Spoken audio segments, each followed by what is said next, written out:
क्या आपने कभी सोचा है कि जब भी कोई व्यक्ति शिवलिंग के दर्शन करता है तो सबसे पहले नंदी के दर्शन करता है? लेकिन क्यों? बच्चे हों या बूढ़े, हर कोई अपनी इच्छा नंदी के कानों में बोलता है। नंदी शिव जी के वाहन के रूप में माने जाते हैं, लेकिन कौन है नंदी? हजारों साल पहले हड़प्पा सभ्यता की मोहरों में भी एक रहस्यमयी कुबड़ वाला बैल दिखाई देता है।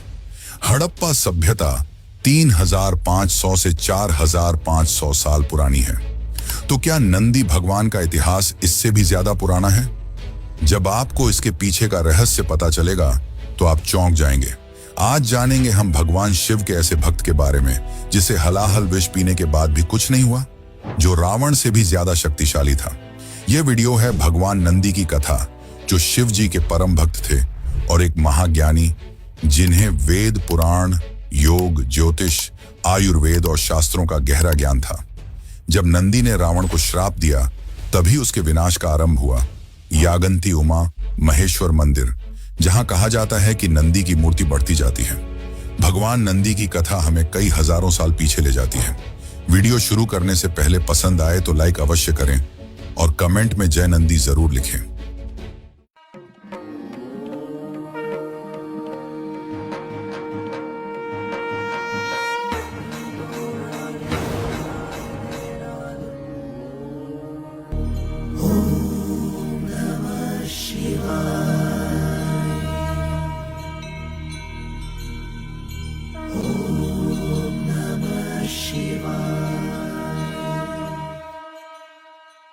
कई हजारों वर्ष पहले, जब धरती पर देवताओं और असुरों का युद्ध चल रहा था, हर तरफ विनाश और असंतुलन का युग था, उसी समय हिमालय की गोद में रहते थे एक महान ऋषि, शिलाद मुनि।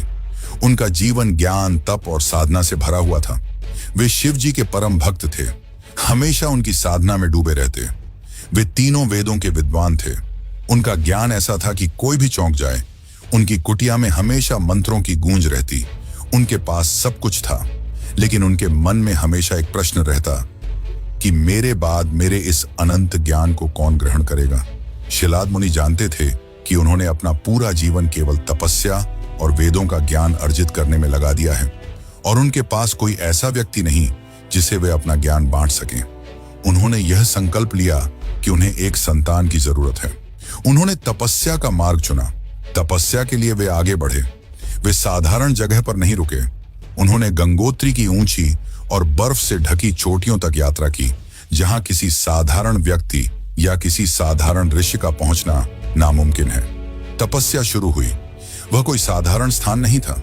बर्फीली हवाएं इतनी तेज थीं कि मानो शरीर को चीर दें। दिन बीते, महीने बीते और वर्ष बीते, लेकिन उनकी तपस्या नहीं रुकी। उनके मुख से निकलता केवल एक मंत्र, ओम नमः शिवाय, ओम नमः शिवाय। धीरे धीरे उनके तप का प्रभाव बढ़ने लगा और तीनों लोकों में उनकी शक्ति का प्रभाव फैल गया। देवताओं ने भी इस परिवर्तन को महसूस किया।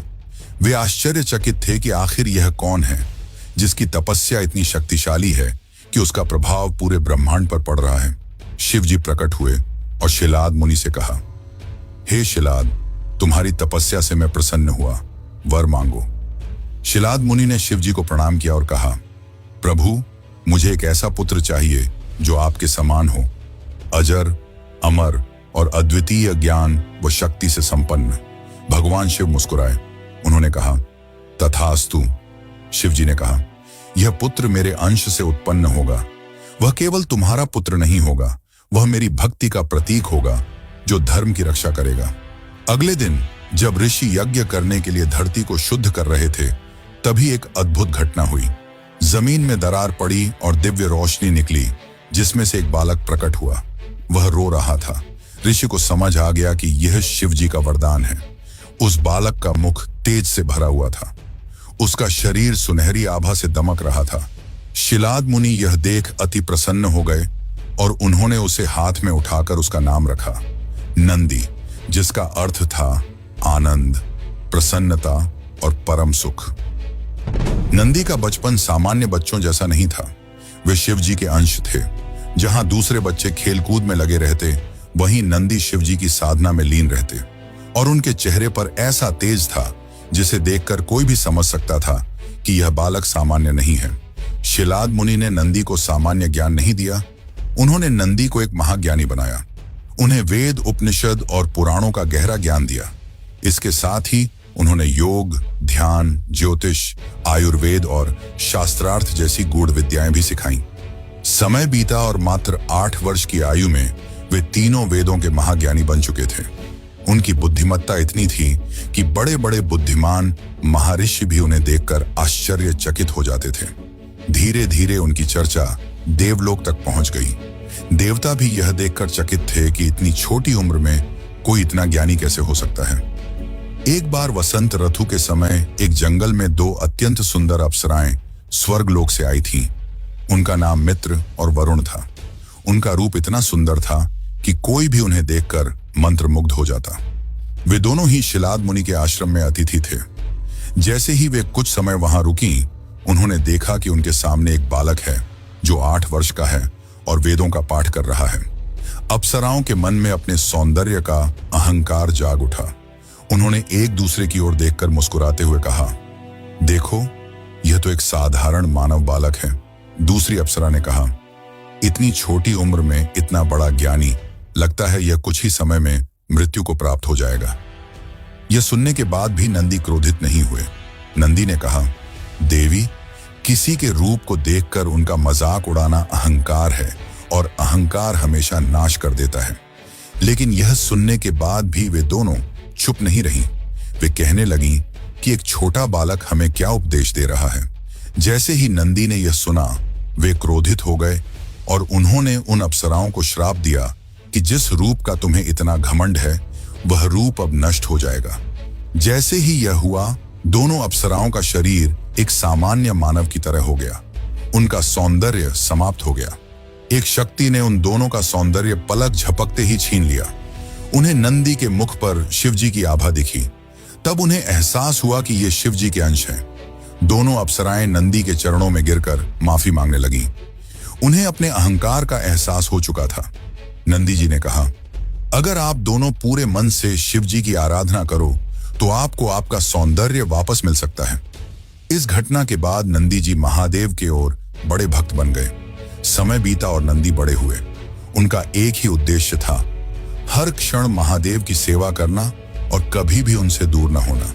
इसी उद्देश्य को पूरा करने के लिए उन्होंने एक कठोर तपस्या करने का प्रण लिया। वे निकल पड़े हिमालय की उन बर्फीली जगहों पर जहां रहना भी नामुमकिन था। समय बीतता गया, लेकिन नंदी अपनी तपस्या में अडिग रहे। उनके तप की शक्ति से पूरा वातावरण प्रभावित हो रहा था। कैलाश पर्वत पर बैठे भगवान शिव भी अपने इस अनन्य भक्त की पुकार को अनसुना नहीं कर सके। और फिर वह दिन आया जब शिवजी प्रकट हुए।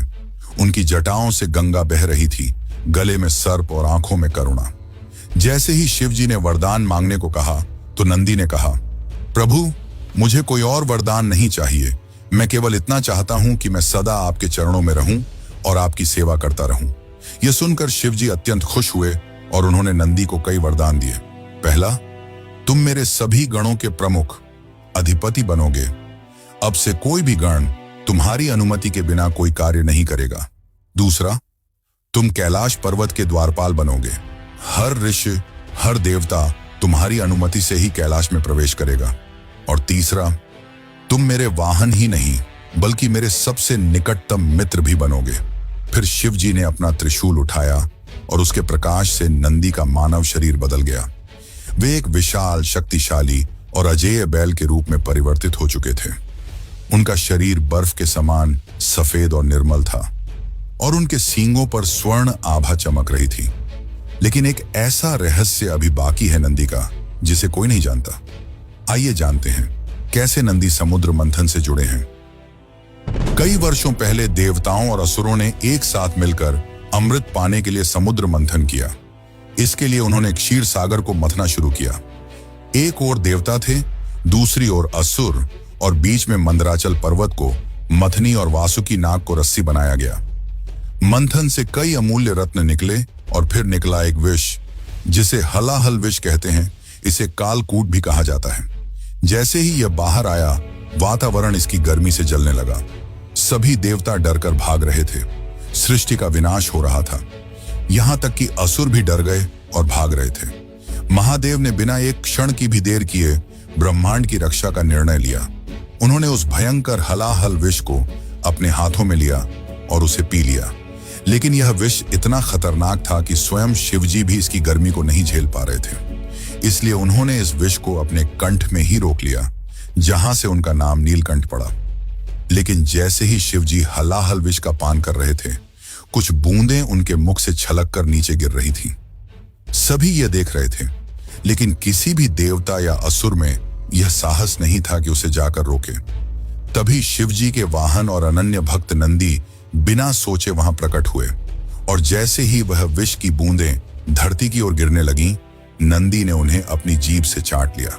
लेकिन यहां एक चमत्कार हुआ। नंदी को कुछ भी नहीं हुआ। न उनके शरीर पर कोई प्रभाव पड़ा, न ही उनकी शक्ति में कोई कमी आई।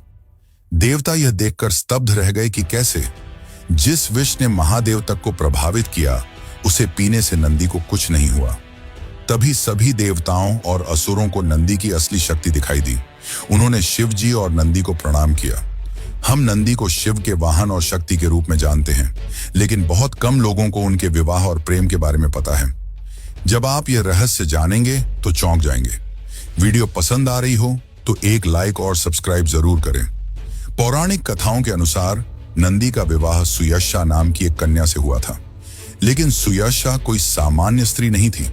वह एक शक्तिशाली वानर राजा की पुत्री थी, एक ऐसी राजकुमारी जिसके पास वैभव, शक्ति और सुख सुविधाओं की कोई कमी नहीं थी। लेकिन इसके बावजूद उनका मन केवल शिव जी की भक्ति में लगा रहता। उन्हें ना ही शक्ति की भूख थी और ना ही धन की। उनके जीवन का केवल एक ही लक्ष्य था, शिव की आराधना। लेकिन सुयशा के पिता कुछ और ही चाहते थे। वे चाहते थे कि उनकी पुत्री का विवाह किसी शक्तिशाली राजकुमार से हो, ताकि उनके राज्य का बल बढ़े।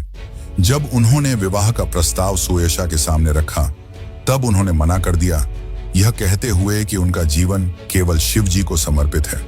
लेकिन उनके पिता को यह बात अच्छी नहीं लगी और वे सुयशा की भक्ति में बाधा डालने लगे।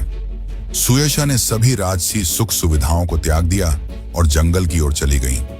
दूर सुंदर नदी के किनारे उन्होंने तपस्या शुरू की। दिन बीते और फिर वर्ष, और अंत में शिवजी प्रकट हुए। महादेव ने कहा, हे सुयशा, तुम्हारी भक्ति और निष्ठा ने मुझे प्रसन्न किया है। मैं तुम्हें वरदान देता हूं, तुम्हारा विवाह मेरे सबसे प्रिय भक्त और गणों के प्रमुख नंदी के साथ होगा। यह सुनकर सुयशा का हृदय आनंद से भर गया। उधर जब नंदी को यह समाचार मिला तो उनके मन में भी अपार खुशी उमड़ पड़ी। इसके बाद कैलाश पर्वत की तलहटी में एक दिव्य विवाह का आयोजन हुआ। चारों ओर देवता और ऋषि मुनि उपस्थित थे। यह एक भव्य विवाह था जिसका साक्षी पूरा ब्रह्मांड बना। तो इस तरह नंदी का विवाह सुयशा के साथ हुआ। दोनों ही एक दूसरे का सम्मान करते और एक दूसरे से अकल्पनीय प्रेम करते। लेकिन सबसे सुंदर बात तो यह थी कि दोनों ही शिव जी के सबसे बड़े भक्त थे। उन्होंने अपना पूरा जीवन शिव को समर्पित कर दिया। लेकिन क्या हुआ जब रावण ने कैलाश पर्वत को उठाया? कहते हैं कि उसके विनाश का आरंभ यहीं से हुआ था। आइए जानते हैं। रावण एक महान राजा जिसके पास असीम शक्ति थी, बुद्धि थी और ज्ञान था, जिसने तीनों लोकों में राज किया, देवताओं को अपना दास बनाया, ब्रह्मा और शिव जैसे महाशक्तियों को अपने वर्षों की तपस्या और त्याग से प्रसन्न किया। रावण शिव जी का परम भक्त था, लेकिन उसकी सबसे बड़ी कमजोरी थी उसका अहंकार। रावण के अंदर इतना ज्यादा अहंकार था कि वह अपने आप को तीनों लोकों का देवता मानता और अपनी मर्जी चलाता। उसे लगता कि इस संसार में ऐसा कोई नहीं है जो मेरे बराबर का है।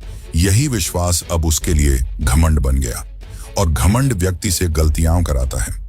उसने सोचा कि मैं शिव जी के सामने अपनी शक्ति का प्रदर्शन करूंगा, जिससे वे खुश हो जाएंगे।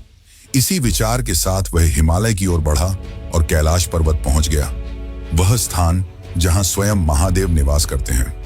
उसने अपनी शक्तिशाली भुजाओं से कैलाश को उठा दिया। पूरी धरती कांप उठी। उसी समय कैलाश के द्वार पर खड़े थे नंदी, जो महादेव के द्वारपाल और गणों के प्रमुख थे। उन्होंने रावण को देखा और सचेत किया कि यह शक्ति का प्रदर्शन नहीं है। शिव जी अभी तपस्या में हैं और ऐसा करना उनकी तपस्या भंग करने जैसा होगा। लेकिन रावण के सिर पर घमंड का साया था।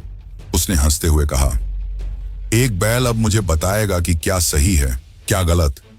रावण ने हंसते हुए नंदी का मजाक उड़ाया, उनका अपमान किया। नंदी क्रोधित हो उठे और रावण को श्राप दिया। उन्होंने गंभीर और शक्तिशाली स्वर में कहा, रावण, तुमने आज अपने अहंकार में आकर मेरा और मेरे स्वरूप का उपहास किया है। याद रखो, जिस वानर रूप और साधारण जीव का तुम मजाक उड़ा रहे हो, वही वानर एक दिन तुम्हारी सोने की लंका के विनाश का कारण बनेंगे। उसी समय शिवजी प्रकट हुए। उन्होंने केवल अपने अंगूठे को जमीन में रखा और रावण उसी पर्वत के नीचे दब गया। उसे अपनी गलती का एहसास हुआ। वह तुरंत विनम्र होकर महादेव की स्तुति करने लगा और उनसे क्षमा मांगने लगा। भगवान शिव ने उसकी भक्ति को देखकर उसे क्षमा कर दिया। समय बीतता गया और फिर आया रामायण का युग। जब भगवान राम और रावण के बीच युद्ध हुआ, तब वही श्राप सत्य सिद्ध हुआ। वानर सेना के महान योद्धा हनुमान जी लंका पहुंचे और अपनी अग्निपूंज से पूरी लंका को जला डाला और नंदी का श्राप पूरा हुआ। यहीं से रावण के अंत की शुरुआत हुई। तो अब बारी आती है नंदी जी के जीवन की कुछ ऐसे घटनाओं की जो चौंका देने वाले हैं। आइए जानते हैं। एक बार शिव जी को देवताओं से निमंत्रण मिला भव्य सभा के लिए। उस समय कैलाश में केवल माता पार्वती थीं, जो तप में लीन थीं। पूरी रक्षा का भार नंदी के ऊपर था। उसी समय एक भयंकर और चालाक असुर विद्युन्माली ने इस अवसर को अपने लिए सही समझा। वह कोई साधारण राक्षस नहीं था, बल्कि सैकड़ों योद्धाओं के बराबर शक्ति रखने वाला एक महाशक्तिशाली असुर था। उसके मन में एक गुप्त योजना थी। वह कैलाश पर आक्रमण करके भगवान शिव और माता पार्वती के दिव्य अस्त्र शस्त्र और आभूषणों को चुरा लेना चाहता था, ताकि वह स्वयं को अजेय बना सके और पूरे ब्रह्मांड पर अधिकार जमा सके। धीरे धीरे उसकी विशाल सेना कैलाश की ओर बढ़ी। वातावरण बदलने लगा। नंदी को पहले से ही खतरे का आभास हो गया। वे तुरंत माता पार्वती के पास पहुंचे और उन्हें इस आने वाले संकट के बारे में बताया। माता पार्वती ने गंभीर स्वर में नंदी को आदेश दिया, नंदी, जब तक महादेव वापस नहीं आते, कैलाश का एक तिनका भी शत्रु के हाथ नहीं लगना चाहिए, क्योंकि यह केवल कैलाश धाम के बारे में नहीं था, पूरे ब्रह्मांड की सुरक्षा के लिए था। इसके बाद नंदी ने विशाल बैल का रूप धारण किया। उनके खुर जब धरती पर पड़ते तो बिजली की तरह चमक उठती और उनकी आंखों में अग्नि की लपटें दिखाई देने लगीं। लेकिन विद्युन्माली इतनी आसानी से हार मानने वाला नहीं था। सबसे पहले उसने नंदी को एक बड़े काले दीवार में फंसा दिया, जहां कुछ नहीं दिख रहा था। उसके बाद अग्नि की वर्षा की। लेकिन जैसे ही नंदी ने शिवजी का नाम लेकर गर्जना की, वह काला दीवार नष्ट हो गया और आग शांत हो गई। फिर हुआ सबसे भयानक युद्ध। एक तरफ अकेले नंदी और दूसरी ओर राक्षसों की सेना। नंदी एक एक करके सभी राक्षसों को गहरी खाई में फेंक रहे थे। उनके सींगों के प्रहार से असुर दूर जा गिरते और उठ भी नहीं पाते। कुछ राक्षस अदृश्य होकर हमला करने लगे। अंत में स्वयं विद्युन्माली आगे बढ़ा, लेकिन जैसे ही उसने हमला किया, नंदी ने अपने विशाल सींगों में ऊर्जा भरकर उस पर प्रहार किया। यह इतना घातक था कि विद्युन्माली कई गज दूर जा गिरा और जमीन पर पटकते ही उसका अंत हो गया। युद्ध समाप्त हो चुका था। कैलाश फिर से शांत हो गया। थोड़ी ही देर में भगवान शिव भी वापस लौट आए। उन्होंने देखा कि चारों ओर राक्षसों की सेना नष्ट पड़ी है और नंदी विजय के साथ खड़े हैं। महादेव के चेहरे पर संतोष और प्रसन्नता थी कि उनकी अनुपस्थिति में नंदी ने कैलाश को बचाया। आंध्र प्रदेश के कर्नूल जिले में स्थित यागंती उमा महेश्वर मंदिर में नंदी की एक पत्थर की मूर्ति स्थापित है। इसे साधारण मूर्ति नहीं माना जाता। कहा जाता है कि यह मूर्ति लगातार बढ़ती जा रही है। पहले तो इस पर कोई विश्वास नहीं कर रहा था, लेकिन जब इस मूर्ति का ध्यान से परीक्षण किया गया तो यह सच पाया गया। भारतीय पुरातत्व सर्वेक्षण ASI ने भी इस घटना की जांच की और यह माना कि यह पत्थर अपने प्राकृतिक गुणों के कारण समय के साथ फैलता है, जिससे 20 साल में मूर्ति लगभग 1 इंच बढ़ती है।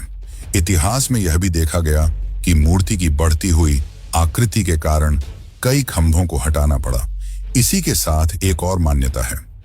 कहा जाता है कि जब कलियुग अपने अंत की ओर बढ़ेगा और यह नंदी पूरी तरह अपने आकार में विकसित हो जाएगा, तब यह मूर्ति उठेगी और कली के साथ युद्ध करेगी।